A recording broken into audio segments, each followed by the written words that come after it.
Hello friends, आज की इस वीडियो में हम एलसीएम और एचसीएफ निकालना सीखेंगे फैक्टराइजेशन मेथड से। यानी कि अगर हम फैक्टर करके एलसीएम या एचसीएफ निकालना चाहें तो हम उसको कैसे निकाल सकते हैं। तो देखिए, वीडियो में एंड तक बने रहिए, कोई भी कन्फ्यूज़न नहीं रहेगा। मैंने इसलिए दो क्वेश्चन लिए हैं।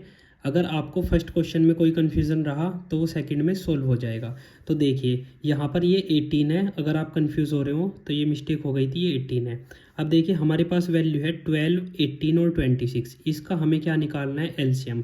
हम पहले क्या निकाल रहे हैं? पहले हम निकाल रहे हैं एलसीएम। तो देखिए, एलसीएम निकालने के लिए हम क्या करेंगे? जो भी हमारे पास वैल्यू है हम देखेंगे वो सबसे छोटे से छोटे किस नंबर से कट सकती है। एक को छोड़ दीजिए, एक को छोड़ने के बाद किस नंबर से, मतलब छोटे से छोटे किस नंबर से वो कट सकती है। ठीक है, तो देखिए 12, 18 और 26 ये किससे कट सकती है? कोई भी वैल्यू कटनी चाहिए, चाहे वो एक वैल्यू हो, चाहे वो दोनों वैल्यू हो, चाहे वो तीनों वैल्यू हो। ठीक है, कोई भी वैल्यू जो सबसे छोटे नंबर से कट जाए। तो ये तीनों 2 से कट जाएंगी, तो इनको 2 से काटिए। 2 चिंग 12, 2 निम 18।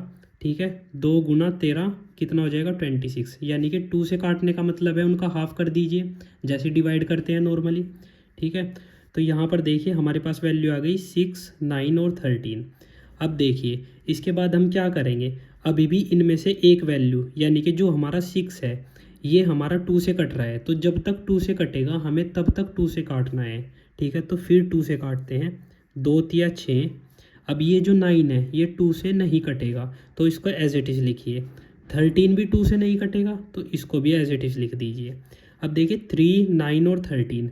अब 2 से बड़ी वैल्यू पे आइए, जिससे इनमें से कोई सा भी नंबर कट सकता है। तो 2 से बड़ी वैल्यू क्या हो जाएगी? 3। तो यहाँ पर हम 3 से काटेंगे। अब देखिए 3 एकम 3, 3 तिया 9, और हमारा जो 13 है वो 3 से नहीं कटेगा, तो 13 एज इट इज़ लिखिए। ठीक है, अब यहाँ पर देखिए अभी भी जो हमारे पास ये 3 है ये 3 से ही कट जाएगा। तो हम एक बार और 3 में ही इसको चलाएंगे। ठीक है, तो 1 हमारा एज इट इज़ आएगा। 3 एकम 3, यहाँ पर भी एक आ जाएगा। और जो हमारी वैल्यू है 13, ये रहेगी एज इट इज़। इसको एज इट इज़ लिख दीजिए। अब देखिए हमें एंड में क्या बनाना है? 1, 1, 1 बनाना है। ठीक है, तो हमारे पास 13 एक ऐसी वैल्यू है जो 13 से ही कटेगी, तो इसको 13 से काट देते हैं। ठीक है, तो जब 13 से काटेंगे ये 1 एज इट इज़ रहेगा, ये 1 एज इट इज़ रहेगा। 13 एकम 13, यहाँ पर भी 1 आ जाएगा।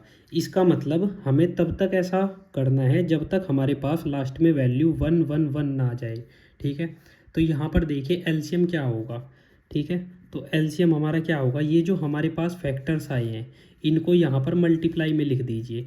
यानी कि 2 इंटू 2 इंटू 3 इंटू 3 इंटू 13। ठीक है, इनको मल्टीप्लाई कर दीजिए और वही हमारा आंसर होगा। तो जब हम इनको मल्टीप्लाई करेंगे तो वैल्यू क्या आ जाएगी? 468। ठीक है, हमारे पास जो वैल्यू आएगी ये आएगी 468। और यही हमारा एलसीएम होगा किन वैल्यूज़ का? 12, 18 और 26। इनका एलसीएम हमारा क्या होगा? 468 हमारा इनका एलसीएम हो जाएगा। अब देखिए सेकंड क्वेश्चन भी यहीं पे सोल्व कर लेते हैं, ताकि आपका जो भी कन्फ्यूजन हो वो इससे दूर हो जाए। अब देखिए 16 है और 24 है, सबसे छोटा नंबर। 2 से कट रहे हैं तो 2 से काटिए। 8 और 12। ठीक है, फिर 2 से कट रहे हैं तो 2 से काटिए। ये कितना आ जाएगा? 4 और 6। अभी भी ये 2 से ही कट रहे हैं। जब तक 2 से कटेंगे तब तक 2 से काटिए। 2 दूना 4, 2 तिया 6। ठीक है, अभी भी एक नंबर तो 2 से कट रहा है ना, ये वाला, तो इसको भी 2 से काटिए। तो 2 से काट दीजिए, ये आ गया 1 और ये आ गया 3। अब हमारे पास 3 बचा। ठीक है, तो 3 किस चीज़ से कटेगा? 3 से कटेगा। इसको 3 से काटिए। 1 एज इट इज़ लिखिए। 3 एकम 3। अब देखिए हमारे पास क्या आ गया? एंड में 1, 1 आ गया। तो यानी कि इसका जो एलसीएम होगा वो हमारा क्या होगा? ये जो हमारे पास फैक्टर आए हैं इनको आप मल्टीप्लाई कर दीजिए। यानी कि 1, 2, 3, 4, 4 बार तो हमारे पास 2 है। 2 इंटू 2 इंटू 2 इंटू 2, और एक बार 3 है तो इंटू 3। ठीक है, अब देखिए 2 दूनी 4, 4 दूनी 8, 8 दूनी 16, 16 तिया 48। ठीक है, तो आंसर क्या आ जाएगा? 48। तो हमारा जो एलसीएम होगा 16 और 24 का जो एलसीएम होगा वो कितना होगा? वो होगा 48। अब देखिए हमने एलसीएम निकालना तो सीख लिया। अब हम क्या निकालना सीखेंगे? हम निकालना सीखेंगे यहाँ पर एचसीएफ। ठीक है, तो मैं यहाँ पर आपको एचसीएफ निकालना सिखाऊंगा। ठीक है, तो मैं यहाँ पर लिख देता हूँ। अभी हम क्या निकाल रहे हैं? एचसीएफ निकाल रहे हैं। तो पहली वैल्यूज़ हमारे पास क्या थी, हमें 12, 18 और 26 इनका HCF निकालना था। ठीक है, तो इनका HCF कैसे निकालेंगे, हम कैसे कर रहे हैं, फैक्टराइजेशन मेथड से। आपको ध्यान रखना चाहिए कि हम फैक्टर करके निकाल रहे हैं, ठीक है, यानी कि फैक्टराइजेशन मेथड से। तो सबसे पहले हम 12 का फैक्टर करेंगे, ठीक है, उसके बाद हम 18 का फैक्टर करेंगे, ठीक है, मैं यहाँ पर कर देता हूँ। उसके बाद हम किस चीज़ का फैक्टर करेंगे, 26 को फैक्टर करेंगे। तो देखिए यहाँ पर सबसे पहले 12 को फैक्टर करते हैं, ठीक है। तो 12 को फैक्टर करने के लिए वही जैसे हमने एलसीएम का किया था ऐसे ही करना है। तो सबसे कम में किस में चलेगा, ये 2 में, तो 2 से चलाइए, 2 छिंग 12, ठीक है, अभी भी ये 2 से चलेगा, 2 तिया 6, ठीक है। अब किस चीज़ से चलेगा, 3 से चलेगा, तो 3 एकम 3। तो इसके जो फैक्टर आए 12 को हम क्या लिख सकते हैं, 2 इंटू 2 इंटू 3, ये हम 12 को लिख सकते हैं, सॉरी आपको नहीं दिखा। तो 12 को हम क्या लिख सकते हैं, 2 इंटू 2 इंटू 3। अब देखिए 18 को देखिए 2 से कीजिए तो क्या आ जाएगा, 9, ठीक है। अब 9 2 से नहीं कटेगा, 3 से कटेगा, तो 3 तिया 9, ठीक है। अब फिर 3 से काटिए, 3 एकम 3, एक बार कट जाएगा। तो यानी कि जो हमारे पास 18 के फैक्टर आए वो कितने आए, 2 इंटू 3 इंटू 3। तो यहाँ पर हम लिखेंगे 2 इंटू 3 इंटू 3, ठीक है, इस तरीके से हमने लिख दिया। अब हमारे पास वैल्यू क्या बची, 26। तो 26 के भी हम फैक्टर निकालेंगे। 26 पहले 2 से चल जाएगा, ठीक है, 2 से कितनी बार चलेगा, 13 बार चलेगा, यानी कि 13 दूनी 26, ठीक है। 2 से चलाने का मतलब है आप 2 से काट दीजिए जो भी वैल्यू है। अब देखिए 13 ऐसा नंबर है जो अपने आप से ही कटेगा, तो यहाँ पर हम 13 में चलाएंगे, एक बार चल जाएगा, ठीक है। तो यहाँ पर देखिए हमारे पास जो 26 है उसके फैक्टर क्या आए, उसके फैक्टर हमारे पास क्या आए, 2 इंटू 3, ठीक है। अब देखिए हमने तीनों के फैक्टर निकाल दिए, तो यहाँ पर हम ऐसे लाइन ड्रॉ करेंगे और यहाँ पर लिखेंगे HCF। हम क्या निकाल रहे हैं, HCF निकाल रहे हैं।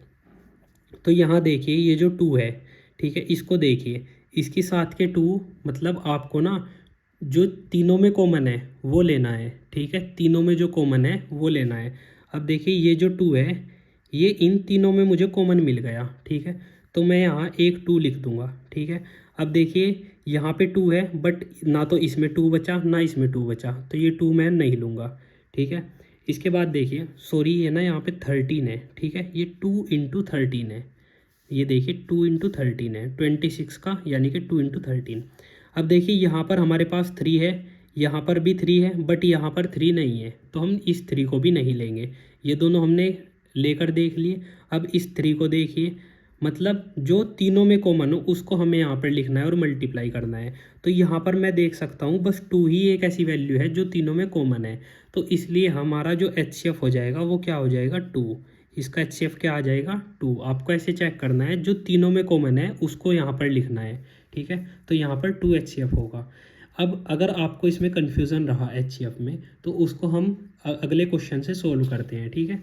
तो अगला क्वेश्चन हमारा क्या होगा, सेकंड में हमने क्या लिया था कि हमें 16 और 24 इनका HCF निकालना है, 16 और 24 का HCF निकालना है, ठीक है। तो सबसे पहले क्या करेंगे, 16 के फैक्टर करेंगे। अब देखिए 16 के फैक्टर कीजिए, 2 में चलाइए इसको, 8 आ गया, 2 में चलाइए 4 आ गया, 2 में चलाइए 2 आ गया, और 2 से करेंगे तो 1 आ जाएगा, ठीक है। इजीली आप इसको कर सकते हैं। अब देखिए 16 के कितने फैक्टर आ गए, 2 इंटू 2 इंटू 2 इंटू 2, ये हो गए हमारे पास 16 के फैक्टर। अब हमें किस चीज़ के फैक्टर निकालने हैं, हमें निकालने हैं 24 के, तो हम 24 के फैक्टर यहाँ पर निकालेंगे। अब देखिए 2 से चलाइए, 2 से कितनी बार चलेगा, ये 12 बार, ठीक है। अब फिर 2 से चलेगा कितनी बार, 6 बार, ठीक है। अब फिर 2 से कीजिए इसको तो क्या आ जाएगा, 3, ठीक है। और जो 3 है वो किससे चलेगा, ऑब्वियस सी बात है वो 3 से ही चलेगा, तो 3 एकम 3, 3 एकम 3, ठीक है। तो हमारे पास जो 24 के फैक्टर आए वो कितने आए, 2 इंटू 2 इंटू 2 इंटू 3, ये हमारे पास 24 के फैक्टर आए। अब हमें क्या निकालना है, HCF निकालना है। तो हम ऐसे लाइन ड्रॉ करेंगे, यहाँ पर लिखेंगे HCF इज इक्वल्स टू। अब देखिए मैंने आपको क्या बताया था कि आपको ऐसे पेयर देखने हैं जो दोनों में कॉमन हो, ठीक है, जो वैल्यू दोनों में कॉमन हो। तो ये देखिए ये एक 2 का पेयर बन गया जो दोनों में है, तो यहाँ पर लिखिए 2 इंटू, अब देखिए जो अगला 2 है वो भी दोनों में कॉमन है, एक 2 यहाँ पर है, एक 2 यहाँ पर है, तो इस 2 को भी मल्टीप्लाई कर दीजिए। अब मल्टीप्लाई, ठीक है। इसके बाद देखिए जो थर्ड वाला 2 है ये भी दोनों में कॉमन है, यानी कि 2 ही ऊपर है 2 ही नीचे है, तो 2 लिख दीजिए। ज़रूरी नहीं कि ये ऊपर नीचे ही हो, ये कहीं भी हो सकते हैं, बस हमें क्या चेक करना है कि जो वैल्यू दोनों में सेम हो उसे हमें यहाँ पर लिखना है। अब देखिए जैसे यहाँ पर 2 है बट नीचे और कहीं भी एक भी 2 ऐसा नहीं बचा जो इन 3 से अलग हो, यानी कि जिसके साथ हम पेयर बना सकें। ऐसे ही ये नीचे 3 है बट ऊपर कहीं भी 3 नहीं है, तो हम इनमें से किसी भी वैल्यू को नहीं लिखेंगे, ठीक है। तो यहाँ पर क्या आ जाएगा, 2 दूना 4, 4 दूनी 8, ठीक है। तो हमारा जो आंसर होगा, यानी कि हमारा जो HCF होगा, किसका HCF, 16 और 24 का HCF, वो कितना हो जाएगा, 8 हो जाएगा। आई होप आपको ये समझ आया होगा। अगर ये वीडियो अच्छी लगी तो प्लीज़ वीडियो को लाइक कीजिए और चैनल को सब्सक्राइब कीजिए। थैंक यू फ्रेंड्स, मिलते हैं नेक्स्ट वीडियो में।